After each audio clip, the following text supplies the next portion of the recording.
Olá, nono ano, aqui é a professora Tayana. Hoje eu vou dar continuidade à aula aí do capítulo 9, né? Comecei com esse capítulo na aula passada com vocês. Nós vimos aí o chamado Brasil Democrático, que vai de 1946 até o início de 1964. Esse período termina com um golpe de Estado civil-militar, dando início aí ao chamado período da ditadura civil-militar no Brasil. 21 anos onde os militares irão estar exercendo o poder de maneira autoritária, né, aonde o presidente vai passar a exercer amplos poderes, o Congresso Nacional, o Senado, vão ter aí os seus poderes sendo controlados, submissos ao poder do presidente, no caso, um militar em exercício. Então, esses 21 anos, de 64 até 1985, vai ser caracterizado aí por uma ditadura, um governo ditatorial. O que caracteriza um governo ditatorial, né? É um governo aonde nós vamos ter um poder autoritário, centralizador, aonde o governante ele vai utilizar todos os instrumentos institucionais para perseguir, para realmente controlar a oposição ao seu governo, vai ser marcado por uma repressão violenta, onde nós vamos ter prisões arbitrárias, vamos ter também o uso do aparelho do Estado para a prática de tortura, sequestros, julgamentos, sentenças sem amplo julgamento. Vamos ter, nesse período também vai ser anulado o direito de responder em liberdade como habeas corpus. Muitos sindicatos vão passar a ser cada vez mais controlados pelos governantes. Vamos ter censura prévia aos meios de comunicação. Então, tudo isso caracteriza esse período como um período ditatorial. No caso aí, uma ditadura. Por que ditadura militar? Porque nós teremos aí o exército comandando o nosso país. Inicialmente, nós vamos ter o apoio de grupos civis a esse regime, então, e a participação de civis. Então, por isso é ditadura civil militar. Então, a gente vai estar analisando esse período na aula de hoje, os pontos aí mais importantes. Na próxima aula, nós iremos concluir com a aula voltada para a cultura, né? O que vai ser produzido na música, no teatro, enfim, sobre a produção cultural, que vai ser uma produção de resistência, onde músicos, letristas, atores, diretores vão encontrar através da arte, né, uma maneira de resistir, uma maneira de realmente se expressar, de busca de liberdade, de fazer críticas a esse autoritarismo. Mas hoje a gente vai estar analisando esses 21 anos de uma maneira geral da ditadura militar. Vocês podem estar aí acompanhando no livro, a partir da página 154, lembrando que eu já iniciei esse capítulo na aula passada, tá? Então, ele já traz pra gente, logo aqui no primeiro parágrafo, ele já vai caracterizar esse período de uma maneira em geral, tá?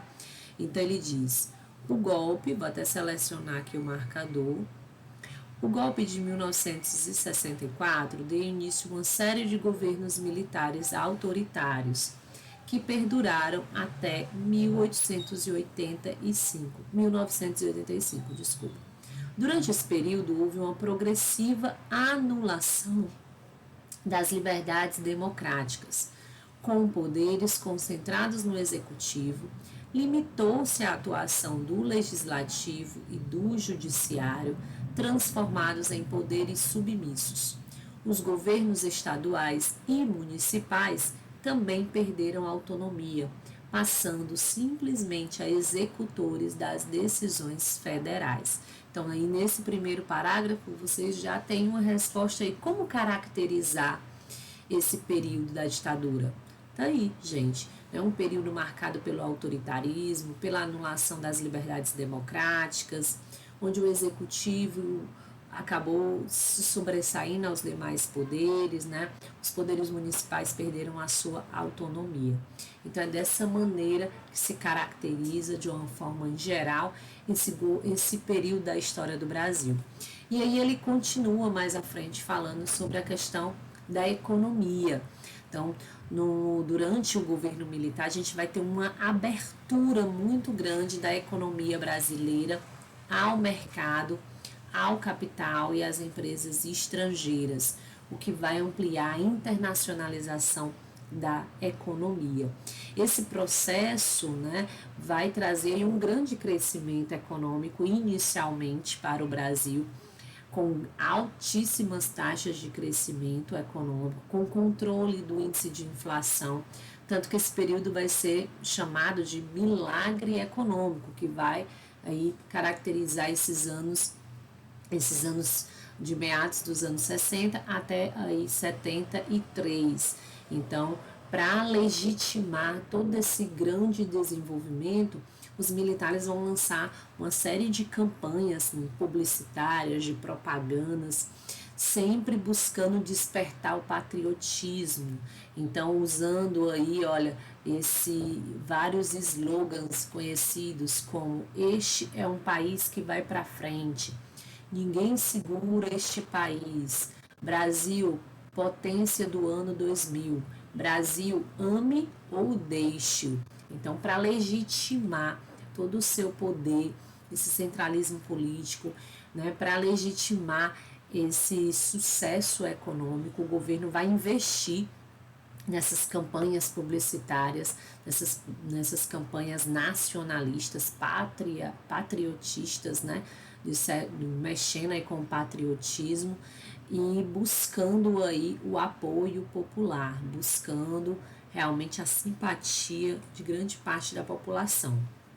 Mas, como destaca aí o nosso livro, ao mesmo tempo, a gente vai ter uma gradativa repressão no país, né? Aos poucos a gente vai tendo aí o governo dos militares tomando uma série de medidas que vão aumentar o controle, o autoritarismo, a perseguição a qualquer tipo de manifestação contra ao governo, né?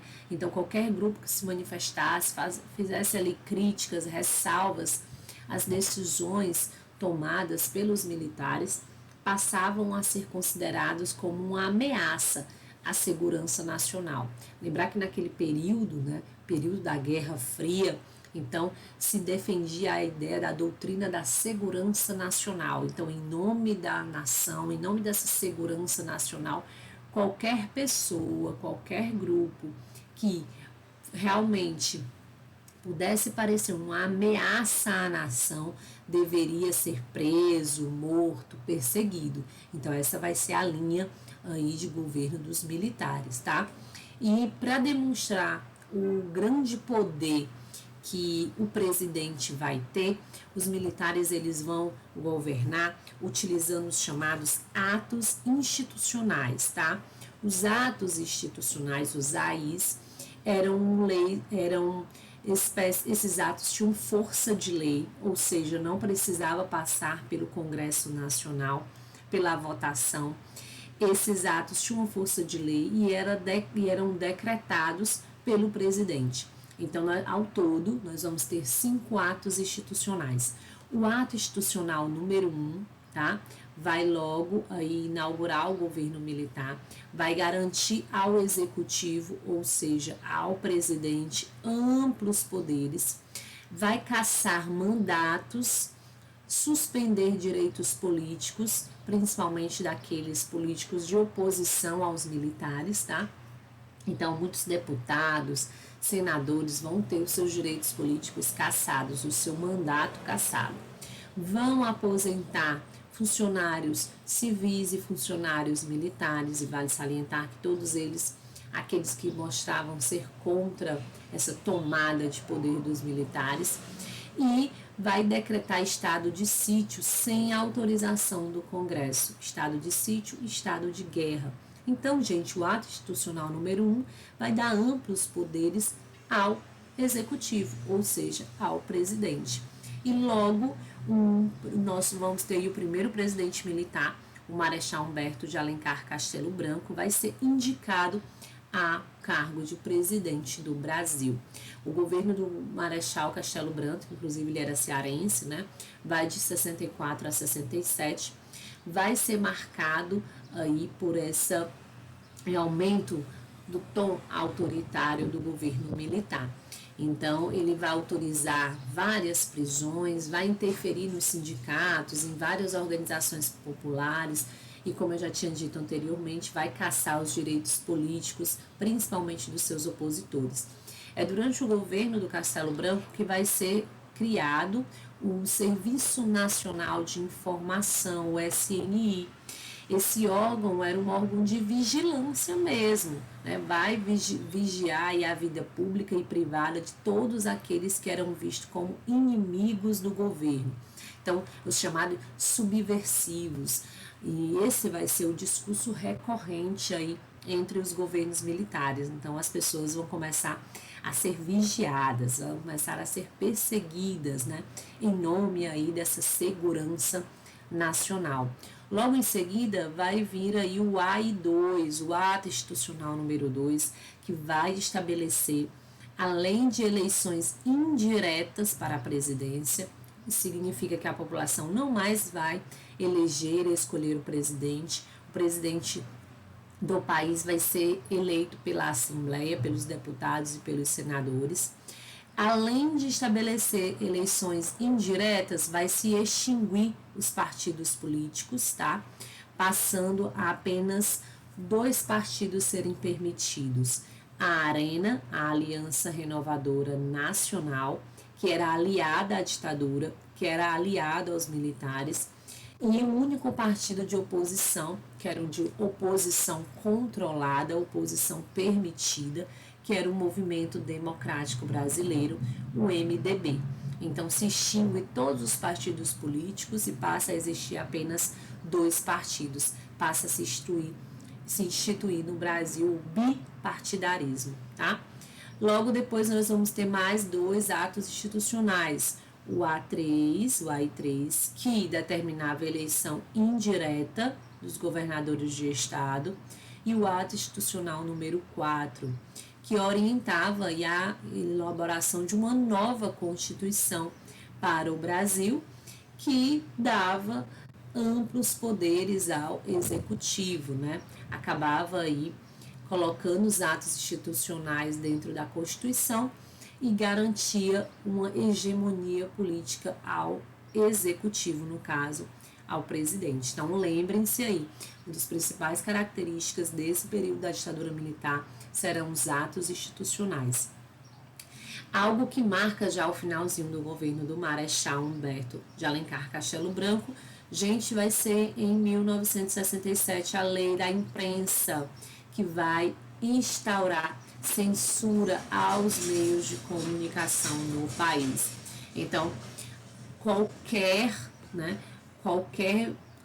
vamos dizer, matéria, qualquer produção literária, qualquer propaganda, programas de rádio que atentasse ao que se defendia, né, à moral, aos bons costumes, que fizesse duras críticas ao governo, que incitasse a ideia de revolução, a ideia de oposição, seriam censurados, né? Não poderia ser divulgado, não poderia circular entre os principais meios de comunicação.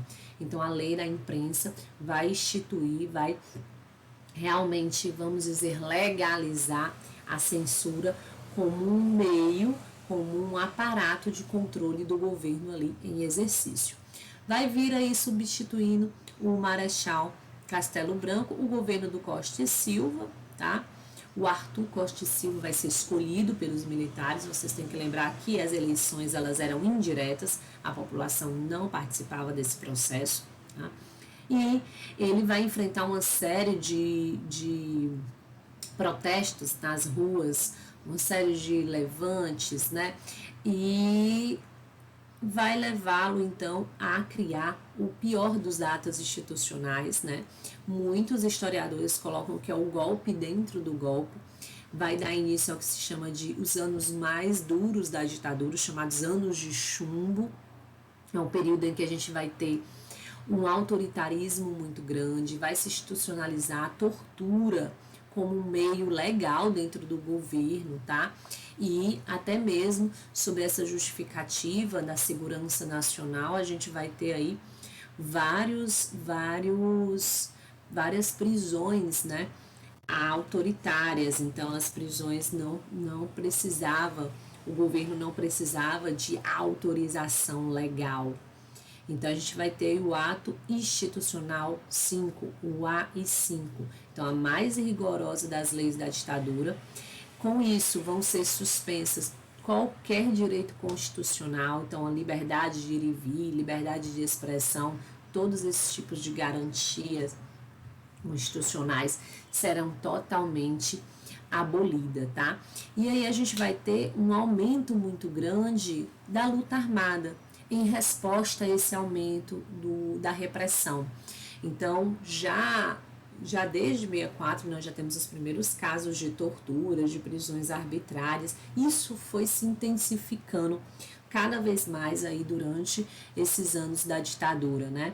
Levando então a oposição a criar grupos de resistência. Então, nesse período, a gente vai ter um aumento muito grande da chamada luta armada. Então, assaltos a bancos, sequestros, atentados. Esses grupos, né, passavam então a exigir a liberdade de presos políticos, tentavam arrecadar fundos para o movimento. Então, muitos membros foram rapidamente presos, mortos e exilados, tá? Muitos acabaram tendo que abandonar o país. Muitos eram compostos aí de estudantes, né, membros aí da igreja, jornalistas, professores que atuaram então nessa frente de resistência a essa escalada militarista, autoritária nesses anos aí do governo. O Costa e Silva vai ser afastado por motivos de doença, né? Vai assumir aí em seu lugar o Médici. É considerado aí o governo mais autoritário, né? Mais sanguinário da ditadura militar. Durante seu governo vai se viver o auge do chamado milagre econômico, que eu já pontuei aí para vocês, né? Onde nós teremos um alto índice de crescimento econômico. Porém, esse crescimento vai vir à custa de um alto endividamento do país e também do empobrecimento da população. Com o lema do é preciso fazer crescer o bolo para depois dividi-lo, o governo justificava as políticas que promoviam o crescimento, mas concentravam a renda. Então, de acordo com os economistas, né, esse curto período de grande desenvolvimento econômico, de auge da economia brasileira, vai começar a decair em 1973, revelando realmente a sua verdadeira face, que era um aumento muito grande das desigualdades sociais, um aumento da nossa dívida externa. E só para vocês terem ideia, a gente vai ter um boom da inflação aí final da década de 70, na década de 80, muito grande. Então, o governo tentava vender, né, a propaganda de que o governo estava próspero, de que o crescimento econômico estava de vento em pompa. Mas a gente tem que lembrar que existia censura, então aquilo que vinculava é óbvio que fazia uma propaganda positiva do governo, uma propaganda negativa, exaltando ali, destacando os erros, destacando o aumento da pobreza, destacando realmente as perdas salariais, o aumento da nossa dívida externa, jamais iria ser vinculado nos jornais, nos noticiários daquela época, né? Então, aquilo que era divulgado é óbvio que era controlado pelo governo e é claro que era uma propaganda que o favorecia, tá? Nesse período, vale destacar, a gente vai ter o tricampeonato de futebol, no Brasil vai ser tricampeão, e o governo vai utilizar, né, esse momento de euforia, de alegria por essa grande conquista na Copa do Mundo de Futebol, como algo positivo associado ao governo militar, tá? Então, o governo vai se apropriar da conquista de 30, a conquista de 70, desculpa, para tentar promover uma imagem positiva do governo militar. Logo depois aí do governo Médici, a gente vai ter o governo do Geisel, que vai ser marcado pelas consequências desse milagre econômico. A gente vai ter uma forte crise econômica provocada aí pelo aumento da nossa dívida externa, né, devido aí aos anos de altos empréstimos que o Brasil vai pedir aos bancos estrangeiros. E isso vai acabar fortalecendo o crescimento da oposição. A oposição começa a se articular, a fazer duras críticas ao governo militar, e o governo militar vai ser pressionado a dar início a essa abertura política que já começa no governo do Geisel. Então começa-se aí a ensaiar uma abertura política lenta e gradual, né, que iria levar à redemocracia do país. Por que lenta e gradual? Ela era defendida pelos militares, e os militares vão dizer, olha, nós aceitamos dar início a esse processo democrático de redemocratização, porém tem que ser controlado por nós, pelos militares. Então isso vai ocorrer de uma maneira lenta e gradual. Logo, o Geisel, como um símbolo, né, do início desse processo de redemocratização, ele vai anular, revogar o ato institucional número 5 e também vai extinguir a censura do Brasil, tá? Então, vão ser os dois pontos importantes aí para dar início desse processo da abertura política. Logo, quem vai dar continuidade a esse processo será o general Figueiredo, tá? Vai dar sequência a esse processo de abertura. Um dos maiores símbolos aí do governo dele vai ser em 1979, a famosa Lei da Anistia. A partir daquele ano, muitos presos políticos foram libertados e vários brasileiros exilados começaram a retornar ao país, como, por exemplo, Caetano Veloso, Gilberto Gil, muitos políticos, né, que haviam fugido do Brasil, temendo a sua vida, puderam então retornar ao país, retornar ao seu país de origem, aí por conta da chamada lei de anistia. Inclusive, essa lei da anistia acabava perdoando os crimes políticos, né? Só não aqueles que haviam cometido crimes mais graves, como sequestro, assaltos a banco. Então, esses continuaram com as suas punições, tá? A gente vai ter também algo bem característico aí desse processo de reabertura, que vai ser a reforma partidária.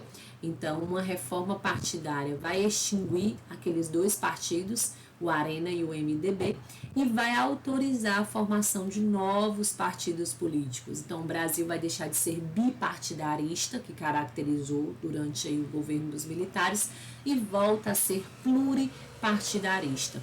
Então, a Arena vai se transformar no Partido Democrático Social, o MDB no Partido Movimento Democrático Brasileiro, e inúmeras legendas vão surgir, como o Partido dos Trabalhadores, o PT, o Partido Democrático Trabalhista, o PDT, e o Partido Trabalhista Brasileiro, PTB, entre outros. Em 1882 vão ser realizadas aí as eleições diretas para governadores, tá? E aí as primeiras desde 63, aonde a oposição dos militares vai sair vitoriosa nas principais cidades do país, tá? Nas principais capitais aí do país, já demonstrando o grande desgaste político do governo dos militares, tá? Na página 57, ele traz para a gente um pouco sobre o panorama econômico, o que vai caracterizar o governo dos militares. O Brasil vai se alinhar completamente aos Estados Unidos. Eu sempre faço essa observação. Lembrem-se, nós estamos no contexto histórico aí da Guerra Fria. né? E os Estados Unidos, inclusive, vão ser os grandes beneficiários da ditadura civil-militar no Brasil. Documentos oficiais mostram que a ditadura, ela vai ser um golpe de Estado, a ditadura ela vai ser um projeto político que vai estar ali canalizado com os interesses norte-americanos. Inclusive, a gente vai ter uma parceria, a gente vai ter um apoio, uma interferência muito grande nos Estados Unidos nesse processo, tá? Então, a gente vai ter um alinhamento cada vez maior, onde vai se criar facilidades para a entrada desse capital estrangeiro. À custa de empréstimos externos, foram realizadas grandes obras públicas, como a construção da rodovia transamazônica, as usinas hidrelétricas de Tucuruí e Itaipu e as usinas nucleares de Angra 1 e Angra 2. É o período aí das, o que a gente chama na história, né, das grandes obras faraônicas, onde milhões de dólares foram investidos. Muitas dessas obras nem chegaram a ser finalizadas, como a Transamazônica, tá? E já de acordo com documentos, levantamentos oficiais, é a partir daí que já se inicia, né, grandes casos de corrupção com as grandes empreiteiras, né? Então, muitos militares enriqueceram através de caixa 2, de desvios de verbas nesse período, devido ao montante de dinheiro que vai entrar aí do capital estrangeiro no nosso país. Tayana, isso era noticiado, como é noticiado os casos de corrupção hoje nos jornais, os principais veículos da mídia? Não, porque vocês têm que lembrar que tudo era controlado, tudo era censurado. O que se vinculava era uma propaganda positiva do regime militar, né, do governo militar. Então é óbvio que qualquer caso de corrupção, de suspeitas de verba, era abafado, porque os militares eles controlavam, né, o judiciário, eles controlavam o legislativo, eles controlavam aquilo que era vinculado na imprensa. Então, esses grandes empréstimos vai aumentar a nossa dívida externa, né? E isso nós vamos ter aí um aumento muito grande, em consequência disso, um aumento muito grande da desigualdade social, da concentração de renda. Tudo vai piorar em 1973 com a crise mundial do petróleo. Isso vai trazer seríssimos problemas para a economia brasileira. Nesse período, o Geisel vai estimular e vai lançar uma tentativa de amenizar, né, a situação, a crise econômica, o Programa Nacional do Álcool, no programa chamado Proálcool, que tinha como objetivo estimular o consumo do álcool, né, desse combustível entre os brasileiros, numa tentativa de amenizar os efeitos da crise do petróleo na economia. Gente, essa crise do petróleo de 1973 vai ser uma crise mundial, tá? Vai atingir o mundo inteiro e o Brasil também. Na próxima aula a gente vai falar um pouco sobre a cultura e a política, né, nos tempos aí da ditadura. Eu vou passar aqui um pouquinho, que vai ser o tema da nossa próxima aula. A gente vai ver um pouco sobre as canções, sobre a produção cultural desse período. Vamos ir para a página 162, a participação popular no fim da ditadura. Com esse processo, né, de abertura política, esse processo vai dar voz aí aos movimentos populares novamente. 2 casos em especial vai comover a opinião pública, realmente a se mobilizar contra o autoritarismo, contra a repressão violenta.